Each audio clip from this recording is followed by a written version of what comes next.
Waalaikumsalam warahmatullahi wabarakatuh. Jumpa lagi bersama saya Wong Ganteng Santunyo. Ada yang bisa dibanting? Iya, Mas Andrew. Saya kan tadi nonton YouTube-nya Mas Andrew kan. Waduh, nonton Wong Ganteng Santunyo ya. Terima Iya, terus kasih. aku mau tanya iku lho Mas, masalah Gimana? potongan iku lho. Waduh, keren ini potongan. Biar gimana. Tapi nanti ini apa? Tadi kan aku WA Mas Andrew kan pasti nomornya benar apa enggak gitu kan. Terus nanti kalau tak matiin, majik aku pulang ya. Iya, wis ngerti pokoknya. Iya gitu. Kerjaannya Kan gini teman-teman tuh, Mas. siap. Aku kan ini pengalamanku sendiri yo. Iya, teman-temanku banyak sih. Kemarin kan aku kan dari PT kan baru 2 bulan di sini, mau jalan 3 bulan lah. Terus di PT kan katanya potongannya berapa? 1.600. Itu kalau maksudnya lancar lah. Siap.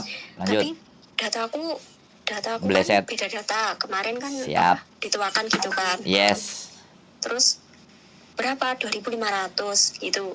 Terus sampai tanda tangan 2.750. Itu kan Mas. Itu iya Mas, menurut sampean Berapa? normal apa? Berapa? 2.750. 2.750. Heeh. Wow. Camtu ambek arek sing tak proses. Kalau di saya 2.300 sampai 2.800. Tapi gini. Sebenarnya memang yang benar di 1.600, Mbak. Kemarin sempat ada yang ngomong 2.000. Kalau 2.000 oke lah, nggak ada masalah. Tapi sampai 2.750 sebenarnya. Saya kembalikan ke sampean ya. Saya kembalikan lagi ke sampean. Sampean mau ngelaporin itu atau mau diam saja? Jadi Kan gini Mas. siap. Terus gimana? Nah, kalau sampean mau ngelaporin ke KJRI, bikin laporan, ya kan, ke KJRI, potongannya BCD bla bla bla bla bla bla. Nah, ini sepengetahuan saya anak yang sudah lapor ke KJRI, katanya suruh bayar dulu nanti terus dikembalikan. Katanya begitu. Tapi saya belum tahu nyatanya. Nah, kalau seandainya sampean ngerasa itu berat, ya sudah nggak apa-apa. Sampean lapor ke KJRI tapi tetap dibayar nanti sambil dengar info di KJRI. Terus setelah 6 bulan nanti bagaimana tindak lanjutnya KJRI. Nanti sampean ngomong ke saya kalau memang ternyata angkanya bisa dikembalikan, kan lumayan toh Mbak. Bener nggak? Terus kan gini Mas. Ini kan saya udah bayar 2 kali, mau 3 kali kan. Lah terus kan udah ada komunitas yang di itu loh Mas, yang di apa? Lapangan. KOSWP itu loh. Ya wis. KOSWP. Organisasinya anak-anak siap. Gitu kan. Terus kita kan konsul sama dia. Betul, gitu kan? betul. Gitu. Terus kata itunya kan kita banyak orang ya Mas. Betul. Ada grup ya. Yes, ada grup gitu. Pokoknya kata mereka organisasi tersebut gimana? Terus kata mereka gini. Wes Mbak, kita proses ke mana KJRI sama ke BP2 TKI. Betul. Gitu kan. Terus gimana ini Kak kelanjutannya? Pembayarannya gimana? Sementara kita stop dulu.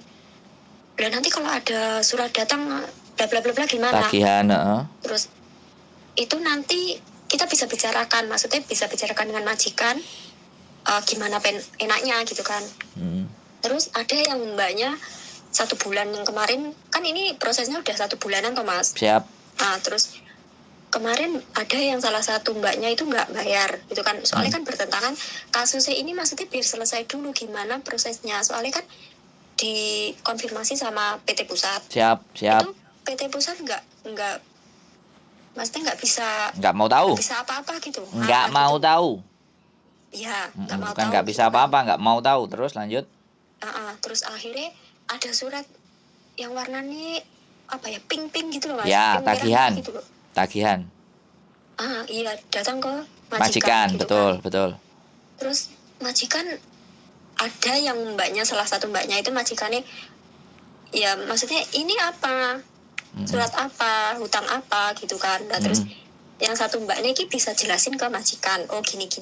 Yang satu mbaknya kan maksudnya masih masih polos, bahasa juga masih belum lancar, masih kan, lugu gitu. Siap, lanjut. Terus tanya ke agennya bilang ini bukan urusanku, ini urusan sama PT-mu. PT gitu. Tapi setelah itu kan mbaknya yang ini kan pasti belum bisa lancar bahasanya gitu. Siap. Terus? Gitu. Terus makanya ini sementara ini kata KKE itu stop, nggak usah dibayar dulu sampai kasusnya selesai. Terus kan dia tanya kasusnya berapa lama, ya kita nggak tahu. Terus nanti kalau dalam waktu 3 bulanan nggak bayar, otomatis kan surat dari penagihan itu kan mesti datang ke rumah. Betul. Ke rumah majikan. Betul. Gitu kan? Betul. Nah, takutnya anak-anak itu diinterminate. Jelas. Mas. Jelas. Wis. Sekarang gini, sampean kan sudah tahu ceritanya. Yang sampean mau sekarang gimana? Itu aja yang kita omongin. Yang menurut sampean, yang sampean mau gimana? Terima kasih informasinya, keren itu. Yang saya tanya sekarang maunya sampean gimana? Iya no, Ya, kan 2 bulan ini, 2 bulan ini kan saya bayar ya Mas ya. Siap. Bayar gitu. Siap. Terus yang ketiganya itu kan kata KKE stop dulu. Lah terus stop dulu ini gue enek masalah, aku diterminate piye gitu loh. Iya betul. Kan ya jadi pertanyaan kayak gitu. Sampean bertanya. Sampean kan sekarang sekarang kita fokuskan, karena tiba-tiba majikan masuk nanti kan kepotong, sampean informasinya telat gitu loh, nggak enak kan? Belum jelas omongan kita. Ya jadi jelas aja. Sekarang kan gini, maunya sampean kayak gimana? Kalau menurut saya, pasti surat tagihan itu akan membuat majikan berpikir berbeda terhadap sampean. Karena si PT tadi tidak atas sepengetahuan majikan menggunakan alamat sampean untuk menagih utang. Logika sampean masuk nggak gitu ya kan? Karena dia dari PT, karena dia nggak mau kehilangan uang. Karena anak-anak ini kalau misalnya, jadi dia menggunakan, PT itu menggunakan majikan, nama majikan itu agar supaya teman-teman supaya nggak sampai diinterminate. Ya kan? Kalau sampai dia nggak bayar kan tagihan interminate, kacau, balau, gak jelas. Nah, saran saya sekali lagi, kalau di tempat organisasi tadi masih menimbulkan pertanyaan yang konkret kepada sampean, sebaiknya sampean datang ke pengaduan KJRI. Ya, jadi nanti biasanya solusinya yang diberikan, bayar aja dulu supaya aman. Ya, setelah 6 bulan nanti kita urus agar PT mengembalikan uang sisa sampean, sisa proses. Nah, seperti itu supaya sampean tidak ditagih majikan. Ya kalau majikannya meleset enggak ada masalah. Kita break interminate. Tapi kalau majikannya baik kan eman. Iya. Nah, makanya mereka menyuruh sampean untuk tidak membayar, itu membahayakan hubungan sampean dengan majikan. Bisa dipahami nggak? Iya. Makanya, makanya itu. Makanya saya jawab, saya kasih tahu sama sampean, kalau mau jelas ke KJRI dan sebisa mungkin sampean rekam. Dan kalau ada teman-teman semuanya yang omongannya KJRI itu direkam ya? Ya, kalau bisa ya sebisa mungkin, pinter-pinter lah sampean. Nanti setelah 6 bulan sampean selesai, apa tindak lanjut mereka atas uang tersebut? Gitu loh. Karena saya juga belum dapat pembuktian bahwa teman-teman yang sudah selesai 6 bulan katanya nanti ada dikembalikan, itu belum sampai ke saya. Tapi kalau ternyata sudah ada, ya dengan konten ini mereka akan mancing ngomong, "Oh ya Mas, saya juga sudah dikembalikan awalnya potongan sekian-sekian." Jadi kayak gitu kan enak. Bisa dipahami nggak? Jadi kita ngelempar masalah ini di publik, bener nggak? Ya. Nggak apa-apa. Nah, sekarang keputusannya kalau saya yaitu sampean ke KJRI, lapor semuanya, dan apa saran dia dengerin. Bener nggak? Sampean dengerin saya, sampean dengerin organisasi. Saya dan organisasi apakah peduli dengan nasib sampean ke depan? Kan belum tentu juga, bener nggak? Saya ngomong.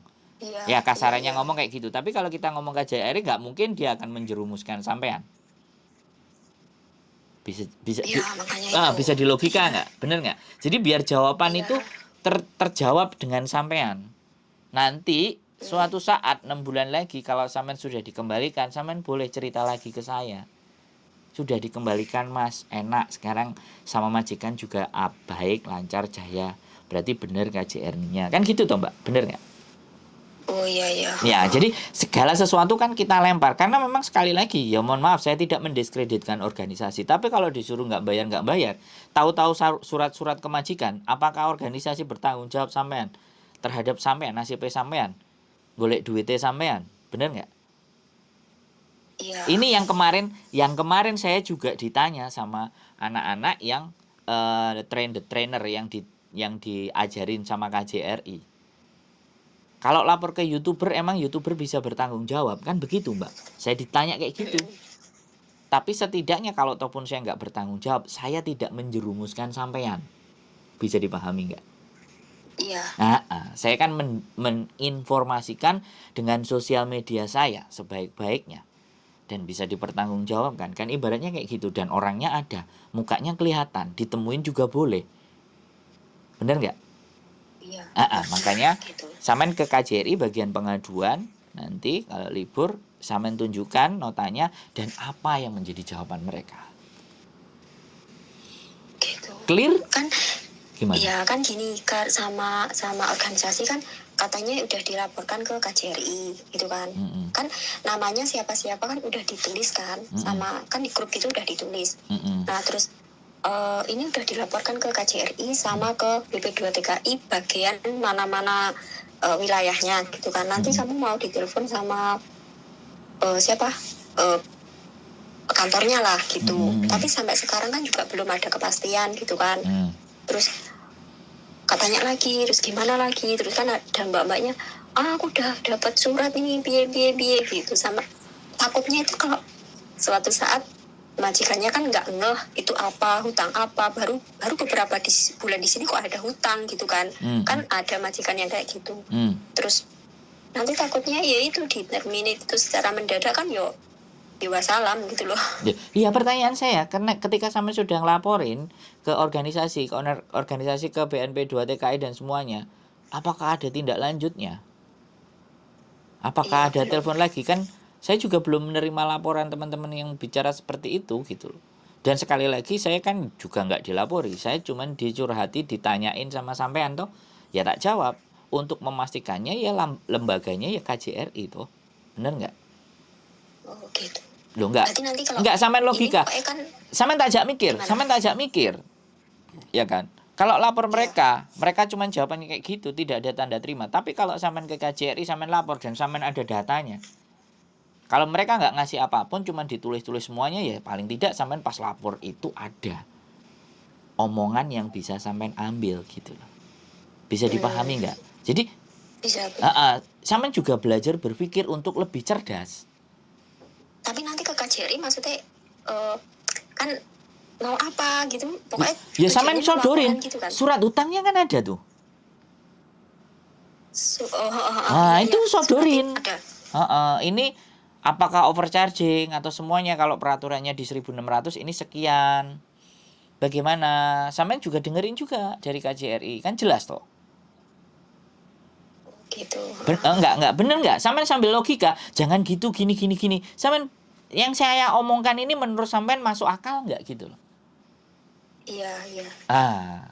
Jadi ketika sampean sudah ada, kan sekali lagi di Indonesia kan belum tentu ketika kita laporan terus kita bawa surat laporan, bukti kita sudah laporan, kan belum ada kayak gitu. Bahkan di organisasi kan cuma dicatat saja nomor HP-nya dan semuanya. Nanti di follow up. Nah, sampean follow up baliknya ke dia kan tinggal ngomong. Sudah sampai semana ini prosesnya, kan tinggal nanya kayak gitu. Kalau di KJRI kan ya sudah tinggal telepon aja, sampai 6 bulan nanti ditunggu kan, soalnya kayak gitu. Karena kalau kita putus bayarnya, surat hutang itu masuk. Kalau surat hutang masuk kan bahaya. Iya kalau majikan terima. Kalau enggak, makanya kita lapor ke KJRI dan buktikan untuk bikin rekaman. Dan nanti 6 bulan ditindaklanjuti lagi, Pak, atas laporan saya yang tanggal sekian itu bagaimana? Apakah potongan saya tetap begitu aja terus akhirnya diambil PT, atau ada pengembalian lagi buat saya? Nah kan tinggal gitu. Kalau apa yang disampaikan sama mereka setelah laporan, misalnya, oh ya nanti kembali 6 bulan nggak balik, 7 bulan nggak balik, kan gampang, kita tinggal viralkan dan ada buktinya. Oh, oke. Bener nggak? Bener nggak saya ngomong? Nggak.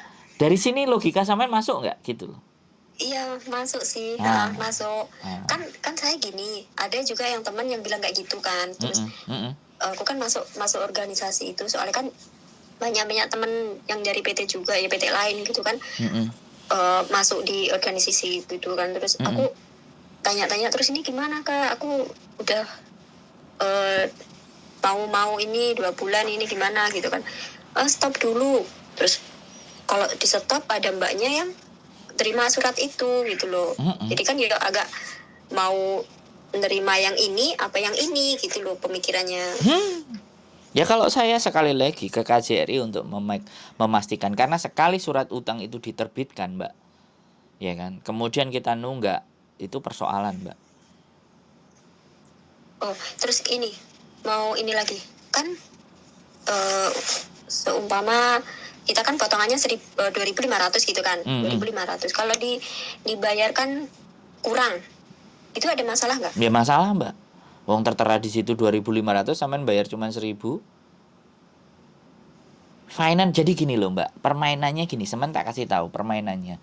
PT di Indonesia sekali lagi bekerja sama dengan kayak di Hong Kong ini ada lembaga. Jadi aku atas nama anak ini menerbitkan surat hutang dan itu diterbitkan di Hong Kong. Ya kan? Yeah. Kemudian ditaruh di alamat majikan karena sampean waktu berangkat kan ada alamat majikan. Ada. Ya. Padahal sebenarnya PT tidak sama agent konfirmasi, majikan nggak dikasih tahu kalau anak ini potongan segini nanti ada surat hutang. Nggak tahu, ini aku nggak ngerti, agent ngasih info ke majikan nggak. Kalau majikannya sampai ini surat hutang apa, berarti agent tidak menginformasikan bahwa anak ini proses dari Indonesia itu hutang. Bisa dipahami nggak? Soalnya majikanku juga nggak tahu. Oke, makanya ini make sense-nya sampean harus sampai berpikir di sini, saya ajarin gitu loh. Saya kasih tahu, kita diskusi itu, kita ngobrol itu. Jadi, surat hutang itu tetap akan diterbitkan sama lembaga tersebut ini. Saya nggak akan sebut lembaganya, ada 2 soalnya. Dan selalu menerbitkan surat hutang ke teman-teman. Oke? Ya sudah. Nantiin aja. Jadi, buat teman-teman semuanya, ini menarik pelajaran ini. Jadi mengenai potongan. Sedikit banyak kita bisa berdiskusi ya untuk bagaimana mengambil langkah. Nah, mbaknya masih ada majikannya. Ya kita namanya bekerja kan pasti. Kalau keluar, kalau di rumah majikan kan nggak akan bebas nelpon. Tapi nggak apa-apa, ini diskusi sekali lagi. Nah, dan juga teman-teman ternyata juga sudah melaporkan ke organisasi. Dan ada yang menyarankan untuk tidak dibayar, ada yang menyarankan untuk dibayar. Nah ini kan rawan dan ini membahayakan nasib si mbaknya tadi. Kalau sampai surat hutang itu datang ke rumah. Nah ini bagaimana solusinya? Makanya di sini kita diskusi. Halo. Maaf ada orang yang nganter barang. Oh bisa dilanjut nggak ini? Ya bisa. Oke, jadi kayak gitu loh. Nah kalau majikan dikasih tahu sama agent bahwa anakmu nanti ini akan utang dari PT di Indonesia selama 6 bulan. Jadi kalau ada surat kamu nggak usah pedulikan, santai saja gitu. Karena tahu sendiri kan, privacy orang Hong Kong ya. Kalau alamatnya digunakan dan tidak direkomendasikan sama dia atau tidak seizin dia, ini kan masalah. Iya. Bener nggak? Nah disitulah bener. Orang PT melakukan hal seperti itu kesampaian. Dan anak-anak ini mulai ditakut-takuti apa diintimidasi ketika majikan surat itu sampai datang, selesai, kelar hidupnya. Iya. Ini cara-cara PT. Makanya lapornya kemana ya? Ke KJRI dong. Ya kan? Karena KJRI yang menjembatani antara PT itu lisensinya juga dari KJRI gitu. Bisa dipahami nggak, Mbak? Bisa.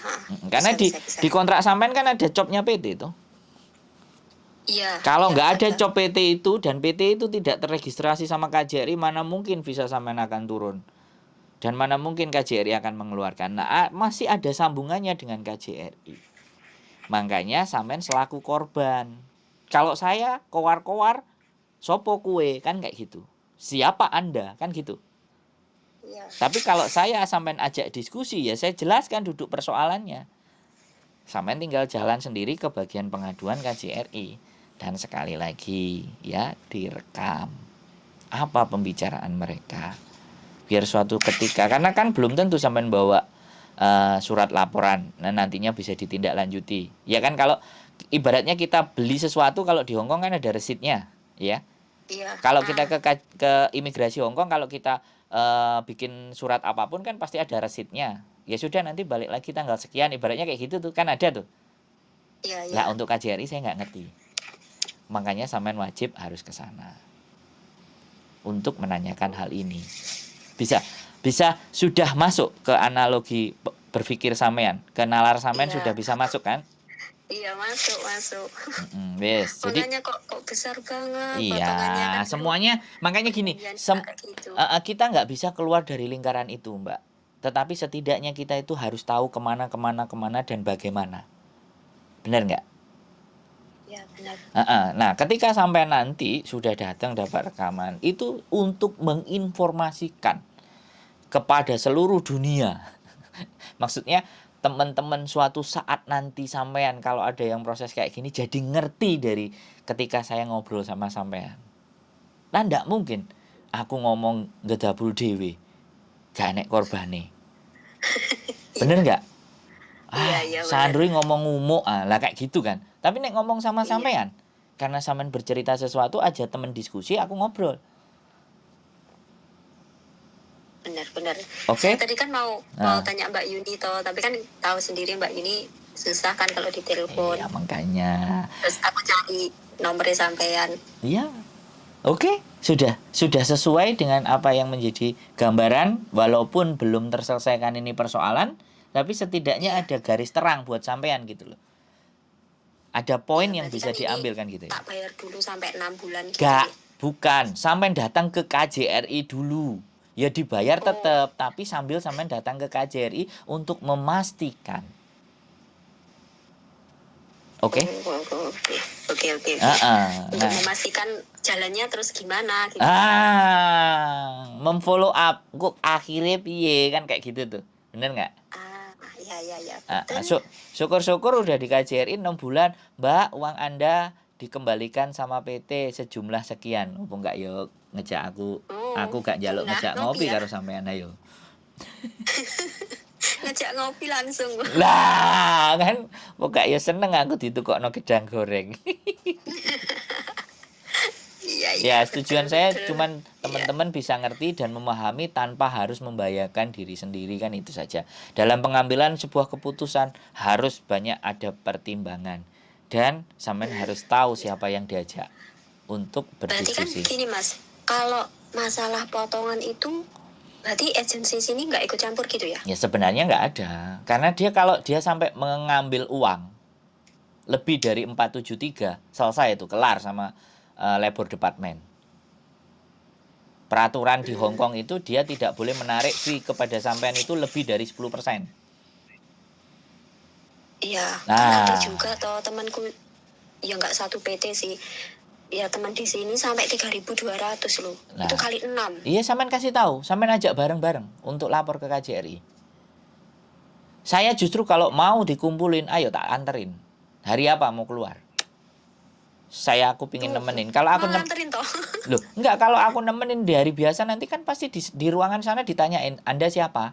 Anda ngapain? Ketika aku korbannya ya aku masuk, tapi kalau aku nggak jadi korbannya, nek ditakoki ngono gak kowah aku, Mbak. Bisa dipahami nggak? Iya, maksudnya kan nanti sama-sama terus sampai temenin ke sana gitu kan. Jadi kan kalau mungkin kita ya, kita nanyanya mungkin ya 1, 2 gitu aja. Tapi kalau ada yang udah biasa gitu kan nanyanya bisa 10 gitu loh. Loh, sekarang pertanyaannya adalah, Anda siapa? Aku ditakoki. Temenku. Anda korban nggak gitu loh? Enggak, Pak. Ngapain ikut-ikutan ke sini? Mereka ya sudah tahu saya. Iya toh, ngerti. Iya, tapi dia nggak memberikan informasi sebaiknya buat teman-teman kayak gimana. Saya tidak dikasihkan informasi yang jelas. Kalau saya dikasihkan informasi yang jelas, apalagi pegawainya sana bisa diajak podcast, diajak omong-omongan, saya bahagia, Mbak. Orang kita mau ngajak ngobrol suruh tulis surat secara resmi. Kan rawat, Mbak. Oh. Loh iya, Berarti prosedurnya udah kalau disiplin saya dong. pingin ngajak ngomong sama mereka, saya suruh tulis surat, mau ngapain, bicara tentang apa. Nah, sedangkan mereka tidak memberikan informasi berbagai macam hal persoalan kepada teman-teman. Kan begitu ceritanya, Mbak. Makanya dengan aduan-aduan sampean kayak gini tak naikin, biar ini menjadi isu publik. Dan ini yang diperjuangkan oleh banyak-banyak organisasi. Tapi kan itu offline. Wong zamane saiki online. Semua informasi naik ke atas. Kok cuman diem-diem. Nah, sing 3.000, 3.500, 4.000, 5.000 apa gak merongos? Iya kan maksudnya ngesakne sampai 6 Nah, kali. sekali lagi Mbak, makanya dengan jalan seperti ini kita speak up. Bisa Iya, dipahami nggak? Dengan cara iya. seperti ini, apakah pemerintah kita itu mau turun tangan? Gitu loh. Apakah pemerintah kita itu benar-benar ngayomi kita dan melindungi kita gitu loh. Apakah justru malah mereka memeras teman-teman sekalian? Kan bisa dilihat dari sini. Bener nggak? Kemarin kan aja juga aku dapat kiriman itu ada yang di depan KJRI apa ya? Heeh. Kayaknya ya gitu kan ada yang demo masalah ini masalah potongan kayak gitu. Orang Ih, banyak loh Mbak, loh, lebih dari 10 loh. Mbak, sampean tak kasih tahu. Saya itu naik ke lantai 1 di ruang Ramayana. Saya mengajukan pertanyaan. Nggak ditanggapi. Ada saya videonya di Facebook komunitas YouTuber Hongkong. Nggak ditanggapi pernyataan saya. Saya sudah nyampaikan ke mereka. Dalam satu hari saya membuat konten. 23 konten setiap harinya. Dan 6 bulan kami mempunyai hampir 2.600 konten. Nah, kalau KJRI bisa menginformasikan tapi nggak mau bikin konten, kan tinggal ngomong sama kita. Nah, yang menjadi pertanyaan, kowe iki lho sapa, Ndro? Lah nek dikono ngono aku terus kon piye, Mbak? Kowe Prayo. iki sopo? Aku lak ngowo. YouTuber. Lah, YouTuber ya apa dikono ngono? Iso ta ngewangi bocah-bocah. Ya walaupun saya nggak bisa ngewangi dan ngasih tahu dan memberikan solusi, tapi setidaknya punya pandangan. Dan itu sudah naik ke atas. Kalau semakin gempar naik ke atas, lah nek sing kok ndelok Pak Jokowi, ayo. Kan siapa ngerti? Iya, aku telepon Pak Jokowi dhewe no. Nah, jadi jadi kan kayak gitu-gitu loh, Mbak. Makanya isu-isu yang naik ini harus kita naikkan. Harus banyak pengaduan. Dan kita jangan takut walaupun sama pemerintah kita sendiri, ya sudah. Mainkan tuh video. Di HP setiap HP itu ada namanya record. Ada itu. Setiap HP punya aplikasi itu. Jadi tinggal ditekan cekrek, udah ngomong. Kantongin aja. Jadi Iya, iya, iya. bagaimana? Kalau mereka memberikan nota, enak. Aku gak ngerti soalnya belum ada yang lapor. Saya cuman taunya ada anak lapor ke KJRI, tapi ya sudah disuruh bayar dulu sampai habis, nanti 6 bulan dipending dan di follow up. Nah itu apakah dikasih resit apa enggak? Untuk Ya berarti kalau keputusan. nggak dikasih resit jalan satu-satunya direkam itu aja. Nah, cerdas. Dikasih dan tidak dikasih direkam. Apa yang terjadi di Iya, iya. situ? Bagaimana stafnya memberikan jawaban dan bagaimana follow up-nya dan bagaimana pertanggungjawaban mereka berikutnya di 6 bulan berikutnya setelah kita sudah selesai. Kalau nggak ada follow up, nggak ada apa-apa, berarti mereka sama dengan PT Kong kali Kong. Oh iya iya. Bener nggak? Logis nggak Kan sama iya, ngomong? soalnya kan gini. Kemarin kan mungkin kan PT udah tahu ya kalau kita mengajukan kayak gini nggak apa maksudnya nggak terima gitu kan. Terus PT mengancam satu-satu anaknya itu kan. Iya. di intinya diancam kamu kalau nggak bayar suratmu nggak ada keluarin gitu kan, data-data nggak dikeluarin, mau tak datengin rumahmu, mau dibawakan polisi lah apalah gitu. Lah ada nggak kalau Satu-satu pengancaman itu ada? Sekali lagi pengancaman itu ada. Saya punya lawyer. Ayo kita perkarakan pisan.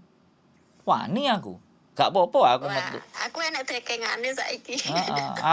Aku duit 1 juta 2 juta ayo diperkarakno ben rame tak konten pisan sekalian.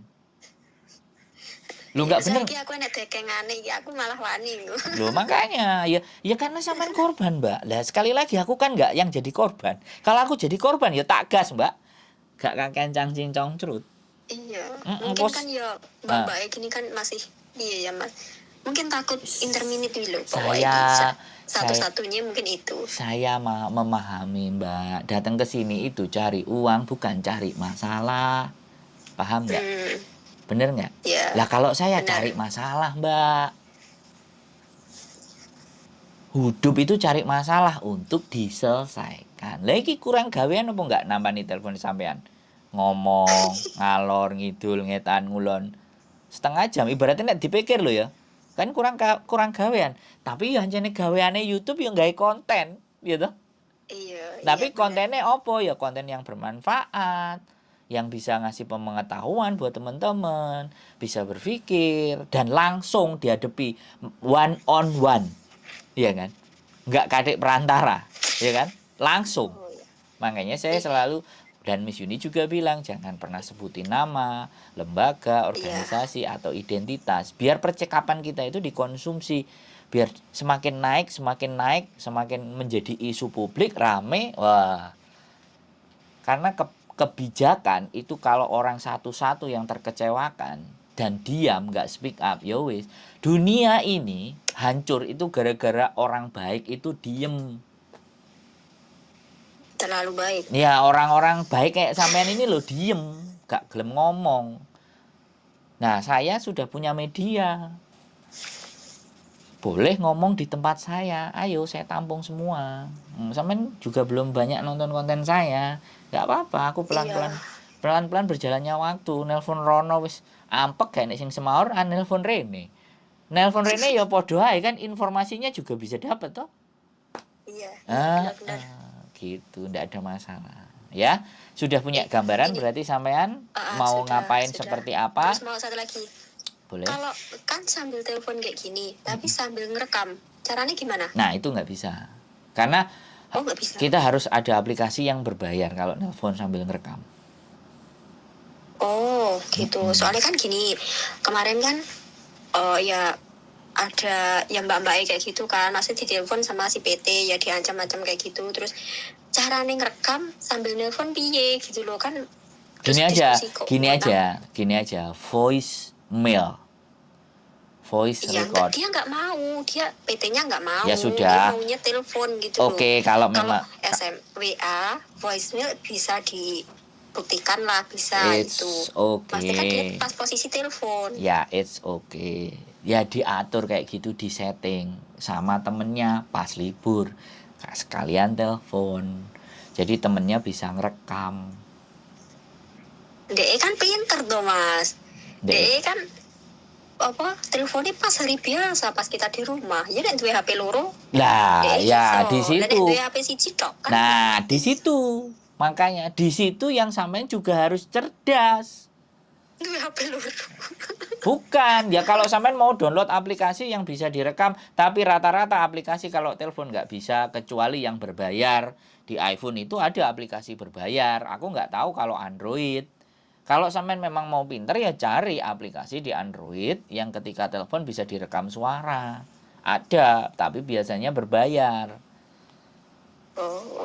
Karena sekali lagi merekam informasi tanpa sepengetahuan itu bahaya. Nah, aku kan jelas konten kreator, jelas. Tapi kalau nggak declare, kalau saya nggak declare di depan kayak Miss Yuni, tolong jangan sebutkan nama bla bla bla, dan kalau udah viral, kalau dia tidak ada declare kayak gitu, kita juga bisa dilaporin. Kayak sampean gini nggak terima, nanti saya naikkan. Oh, saya nggak terima itu. Kena saya. Tapi saya selalu yakin sama teman-teman. Kadang-kadang ya kebrojot. Makanya saya juga hati-hati kalau ada yang orang-orang jebak, kan juga bahaya. Resiko juga kan menaikkan di publik. Kan gitu Mbak. Ya, boleh di-download aplikasi yang ada di Android, boleh. Silahkan.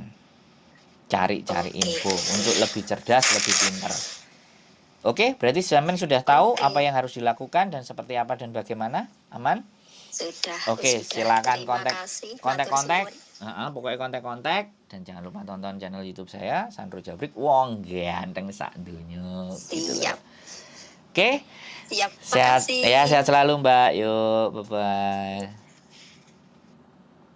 Buat teman-teman semuanya, diskusi menarik sama Mbaknya. 34 menit. Dan inilah yang saya cari, inilah yang saya butuhkan adalah laporan-laporan dari teman-teman, kegelisahan-kegelisahan dari teman-teman, keresahan-keresahan dari teman-teman. Yuk kita naikkan ada di sini, kita bicarakan, kita diskusikan, terlepas nanti ada solusi atau tidak, itu yang